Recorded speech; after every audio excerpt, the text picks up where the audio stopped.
ஒரு 2 டீஸ்பூன் நெய் விட்டு ஒரு 10 முந்திரி பருப்பை நல்லா கோல்டன் ப்ரௌன் ஆகிற வரைக்கும் வறுத்து எடுத்துக்கணும்.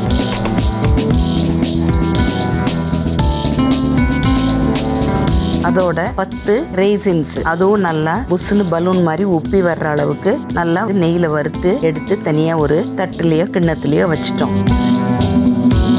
இப்ப அந்த நெய்யிலேயே ஒரு 50 கிராம் பாசி பருப்பு எடுத்து நல்லா செவக்க வறுத்துக்கிறோம். கருகிடக்கூடாது. அதோடைய 100 கிராம் அளவுக்கு ரவை எடுத்திருக்கோம். பாசி பருப்பை வறுத்துட்டு தனியா வேக வச்சு எடுத்துக்கலாம். அதோட 3 கப் அளவுக்கு பால் ஊத்தி இருக்கோம். கொஞ்சமா தேவைப்பட்டா 1 கப் அளவுக்கு தண்ணி சேர்த்துக்கலாம். ரவையும் பருப்பும் வேகணும். முதல்ல பருப்பை வேக வச்சுட்டு அப்புறம் கூட ரவை சேர்க்கலாம். பருப்பு வறுத்திருக்கிறதுனால சீக்கிரமாவே வெந்துடும். பருப்பும் ரவையும் வெந்து வந்துருச்சு.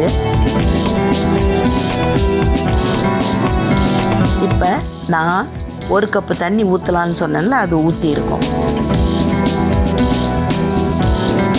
சுவைக்கு தகுந்த அளவுக்கு வெல்லம் சேர்த்திருக்கேன். 2 கப்புல இருந்து 3 கப்பு வரைக்கும் உங்க வீட்டுக்கு எவ்வளவு இனிப்பு வேணுமோ அந்த அளவுக்கு நம்ம சேர்த்துக்கிறலாம். இப்ப பச்சை வாடை போகிற வரைக்கும் வெல்லம் நல்லா கொதிச்சு வரட்டும். கல்லு மண்ணு இருந்தா அதை வடிகட்டி சேர்த்துக்கணும்.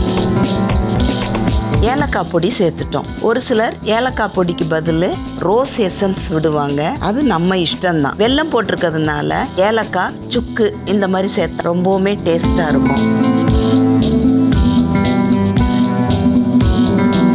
இப்ப தேவைப்படுற அளவுக்கு பால் சேர்த்துட்டு நம்ம வறுத்து வச்சிருக்க முந்திரியும் திராட்சையும் சேர்த்துட்டோம்னா இன்ஸ்டன்டா செய்யக்கூடிய ரவா பாயாசம் பிரசாதங்களுக்கும் நல்லது. ஸ்கூல்ல இருந்து சாயங்காலம் வர்ற குழந்தைங்களுக்கும் செய்து கொடுத்தீங்கன்னா இன்ஸ்டன்டா எனர்ஜி கிடைக்கும். ரவா பாயாசம் ரெடி.